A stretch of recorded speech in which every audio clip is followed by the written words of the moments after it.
গতকাল ২০২১-২২ অর্থ বছরের ৬,০৩,৬৮১ কোটি টাকার বাজেট প্রস্তাব করলেন অর্থমন্ত্রী আ.হ.ম মোস্তফা কামাল। আয় ও ব্যয়ের বিশাল ফারাক থাকায় ঘাটতি থাকছে ২,১১,১৯১ কোটি টাকার যোগান পেতে ব্যাংক ঋণ নেওয়া হবে ৭৬,৪৫২ কোটি টাকা। বিদেশ থেকে ৯৭,৭৩৮ কোটি টাকা ধার নেয়ার ইচ্ছা আছে সরকারের। করোনায় জীবন ও জীবিকা কিভাবে এগিয়ে যাবে সেই নির্দেশনা নেই এতে। কাঠামোগতভাবে দুর্বল হয়েছে, তাই যেসব লক্ষ্য নির্ধারণ হয়েছে তার বেশিরভাগই অর্জিত হবে না বলেছে গবেষণা প্রতিষ্ঠান centre for policy dialogue CPD. প্রস্তাবিত বাজেটে ব্যবসায়ীরা উপকৃত হলেও দেশের মানুষের আশা আকাঙ্ক্ষার প্রতিফলন ঘটেনি বলছে বিএনপি। আসলেই কি তাই? এই সব নিয়েই মানচিত্রে আজকের আয়োজন।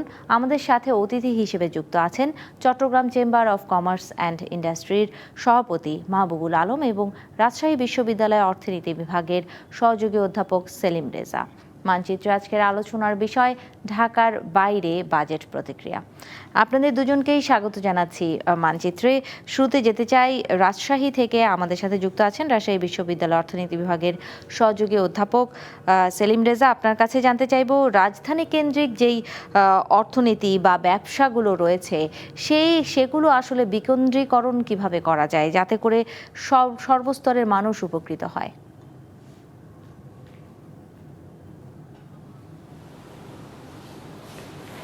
ধন্যবাদ ডিবিসি নিউজকে আমাকে আমন্ত্রণ জানানোর জন্য।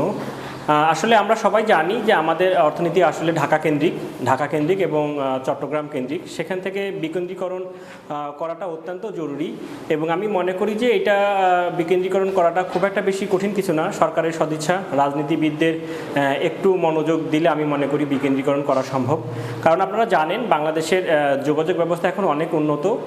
আমি যদি আমার শহরের কথা যদি বলি, রাজশাহী একটা অবহেলিত একটা উত্তরাঞ্চল বলে আমরা বিবেচিত করি।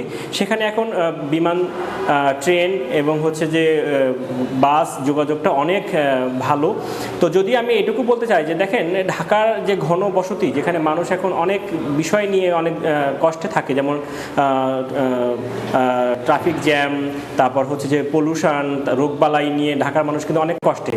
তো সেক্ষেত্রে যদি আমরা শিল্প কারখানা যদি কিছু পরিসরে যদি রাজশাহীর দিকে বা অন্যান্য যে অঞ্চলগুলোতে এখনও শিল্প কারখানা গড়ে ওঠেনি সেখানে যদি নিয়ে আসি, তাহলে আমি মনে করি যে একদিকে হচ্ছে যে এই অঞ্চলগুলো উন্নত হবে এবং কর্মসংস্থান বাড়বে। আমার একটা ইচ্ছা আছে স্টাডি করার যে একটা গার্মেন্টস ইন্ডাস্ট্রি ঈশ্বরদীতে হচ্ছে, কেন রাজশাহীতে হচ্ছে না? তো রাজশাহীতে আমি মনে করি যে সম্ভাবনা আছে। এখানে লেবার ফোর্সের বা লেবারের কস্ট কম, তারপর হচ্ছে যে ল্যান্ড কস্ট কম, বিল্ডিংয়ের ভাড়া কম। তো সেক্ষেত্রে যদি আমরা মনে করি বিনিয়োগকারীরা যদি রাজশাহীর দিকে বা রংপুরের দিকে অথবা সিরাজগঞ্জের দিকেও যদি তারা আসেন বা বিকেন্দ্রীকরণ যদি হয়, আমি মনে করি যে তারা একটা ব্যবসা বান্ধব বা পরিবেশ বান্ধব একটা পরিবেশ পাবে উৎপাদনের জন্য, স্বল্প মূল্যে তার উৎপাদন করতে পারবে। ঈশ্বরদী থেকে যদি ট্রান্সপোর্টের মাধ্যমে আমরা চিটাগাং অথবা মংলা পোর্টে যদি মালামাল পরিবহন করতে পারি, সেক্ষেত্রে রাজশাহী, রংপুর বা বগুড়া আমি এটাকে খুব একটা বেশি দূরত্ব বলে মনে করি না, কারণ অন্যান্য দিকে তাদের ইনপুট কস্টগুলো কমে যাবে। তো এটা সরকারের অবশ্যই ভাবা উচিত, কারণ আমাদের এখন যোগাযোগ ব্যবস্থা অত্যন্ত উন্নত। দক্ষিণাঞ্চলের সাথে পদ্মা সেতু হয়ে গেছে, এই উত্তরাঞ্চলের সঙ্গে যমুনা সেতু আমাদের আছে। পাশাপাশি যদি একটু আমরা একটা রেল সেতু যদি আলাদাভাবে করতে পারি, তাহলে ইজিলি আমরা চট্টগ্রাম পোর্টে পৌঁছে দিতে পারি।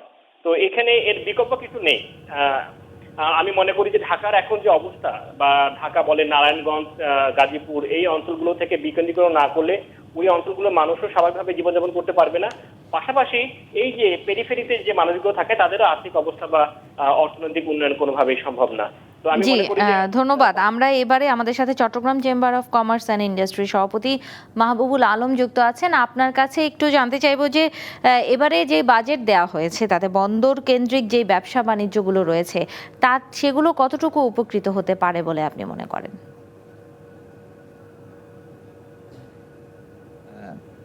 আমি একটু প্রফেসর সাহেবের কথায় যাই। উনি যে কথাটা বলেছেন, decentralisation, this is a very important.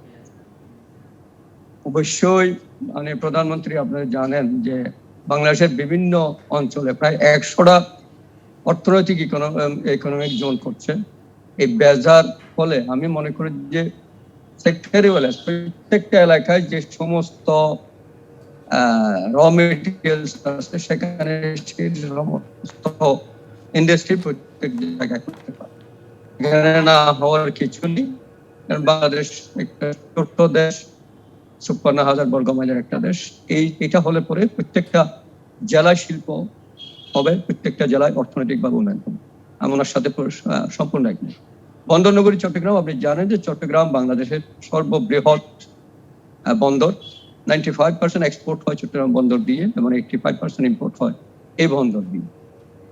আমরা বন্দরের ব্যাপারে গতকালও আমরা ইনস্ট্যান্ট রিঅ্যাকশন আমরা বলেছি যে বন্দর বাংলাদেশের প্রধান এবং অর্থনীতিকে বেগবান করার জন্য চট্টগ্রাম বন্দর সহ অন্যান্য বন্দরগুলিকে আরো সক্ষমতা বাড়ানোর কোনো বিকল্প নেই।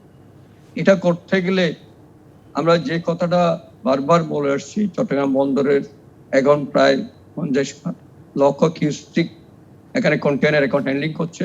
আমি মনে করি যে এর পাশাপাশি যদি টার্মিনাল, যেটা খুবই একটা ইম্পর্টেন্ট জায়গায় হচ্ছে সমুদ্রের মধ্যে, এটা থেকে connectivity very good to all the site. এটা বলেন আপনি যদি রেলের যোগাযোগও ভালো, হাইওয়ের যোগাযোগও ভালো, ওয়াটার কানেক্টিভিটি ভালো, এবং এটা অনগোয়িং প্রজেক্ট। গতকালও অলরেডি আমাদের অর্থমন্ত্রী বলেছেন যে এটা অনগোয়িং প্রজেক্ট, এটা হবে। তবে এটা চট্টগ্রাম বন্দর, আমরা জানি যে একটা টার্মিনাল তারা করবে 2024 সালের মধ্যে, এটা শেষ করার কথা। আমরা মনে করি যে এটা 2024 যেটা বলেছে 2024 এটা শেষ করতে হবে, কারণ প্রধানমন্ত্রী আপনারা জানেন যে 60 বিলিয়নের এক্সপোর্ট টার্গেট করেছেন। এই 60 বিলিয়নের এক্সপোর্ট টার্গেট যদি করা সম্ভব হবে তখনই যদি টার্মিনাল হয়। এবং চট্টগ্রাম বন্দরে আপনারা জানেন যে আগে ছিল মাত্র 60টা জেডি, এখন সেটা 17-18টা জেডিতে হয়েছে। আমরা বলি যে এখানে প্রায় 60টা জেডির দরকার, তাহলে মাদার ভেসেল গুলো আর দীর্ঘক্ষণ অপেক্ষা করতে হবে না, ড্যামারেজ করতে হবে না, এবং মালামাল লোডিং করতে সুবিধা হবে। আমরা অনুরোধ করেছি, এখানে পিসিটি হচ্ছে, পতেঙ্গা কন্টেনার টার্মিনাল হচ্ছে, আরো আগে একটা নিউমরিং কন্টেনার টার্মিনাল হয়েছে, বাট আরো কয়েকটা টার্মিনাল করতে হবে, কারণ বন্দরের ক্যাপাসিটি বিল্ড আপ করার জন্য এই টার্মিনাল গুলো ইজ ভেরি ইম্পর্টেন্ট।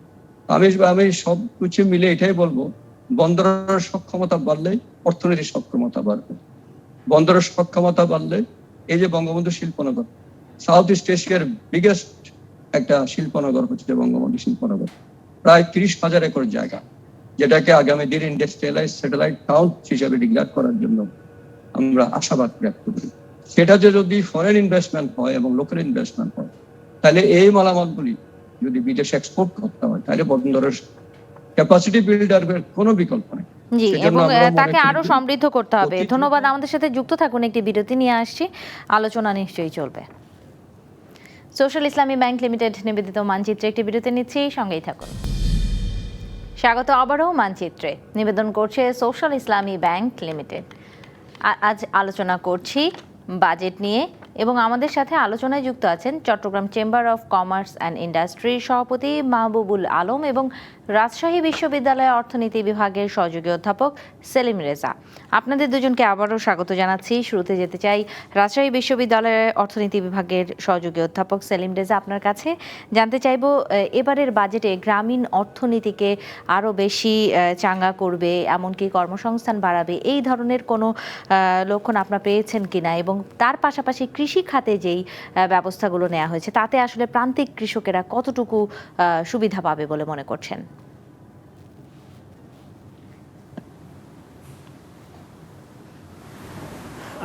গ্রামীণ অর্থনীতি আসলে এখন একটা গুরুত্বপূর্ণ খাত, কারণ হচ্ছে যে আপনারা জানেন যে সব বড় শহরগুলো থেকে অনেকেই চাকরি বা জব হারিয়ে গ্রামে ফিরছেন, কারণ হচ্ছে যে তাদের আর হয়তো যাওয়ার জায়গা নেই, শহর এলাকায় খরচ অনেক বেশি, চাকরি না থাকার কারণে তাদেরকে গ্রামে আসতে হচ্ছে। এবং গ্রামীণ অর্থনীতি আপনারা একটু খেয়াল করলে দেখবেন যে গত কিছুদিন যাবৎ বিশেষ করে বোরো ধান ওঠা পর্যন্ত চালের মূল্য এবং অন্যান্য পণ্যের মূল্য কিন্তু ঊর্ধ্বগামী ছিল, এবং গ্রামের মানুষরা অনেক কষ্টে ছিল, যারা দিন আনে দিন খায় বা শ্রমিক শ্রেণীর মানুষ। তো সেক্ষেত্রে এখন বোরো ধান আসাতে একটু স্বস্তি আসছে এবং হচ্ছে যে সরকারও হচ্ছে যে তার গোডাউনে খাবার সংগ্রহের প্রক্রিয়াটা জোরদার করেছেন, ফলে আমি মনে করি যে খাদ্যপণ্যের দামটা কমে আসলে গ্রামীণ অর্থনীতি কিছুটা ভালো হবে।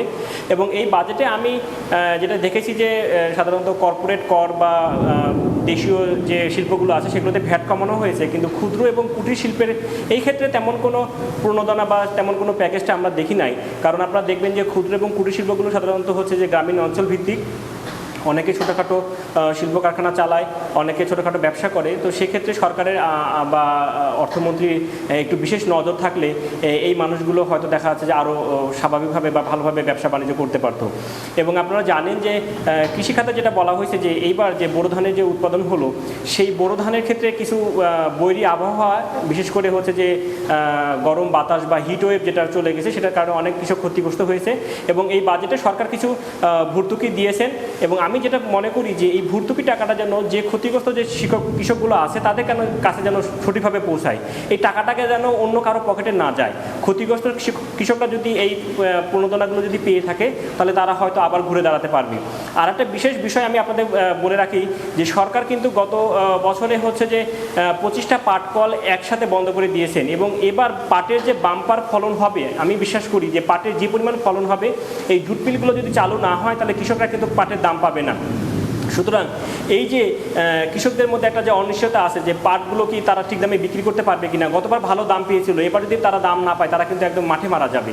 তো সেক্ষেত্রে সরকারের উচিত হবে দ্রুত এই শিল্প কারখানাগুলো চালু করার জন্য বাজেটে আলাদাভাবে বরাদ্দ রাখা, এবং কৃষি অর্থনীতি বলি আর গ্রামীণ অর্থনীতি বলি, বিশেষ করে পোলট্রি, তারপর হচ্ছে যে মৎস্য যে খাতগুলো আছে, এখানে ইন্স্যুরেন্স ব্যবস্থা অথবা সরকারের সরাসরি প্রণোদনা বা ভর্তুকিটা এটা রাখা উচিত।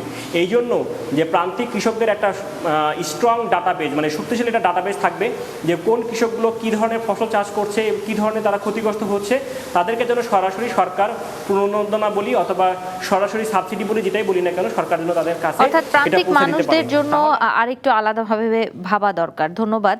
আমরা এবারে Chittagong chamber of commerce and industry সভাপতি মাহবুবুল আলম যুক্ত আছেন, তার কাছে জানতে চাইব যে দেশীয় শিল্প স্থাপনের ক্ষেত্রে অনেকগুলো কর ছাড় দেওয়া হয়েছে এবারে বাজেটে, এর মাধ্যমে কি চট্টগ্রামের যে ব্যবসায়ীরা আছেন সেই সুযোগটি নিতে পারবেন কিনা আপনি কি মনে করছেন, এবং বন্দর নগরীর জন্য কি আলাদা কোনো বরাদ্দ থাকা প্রয়োজন?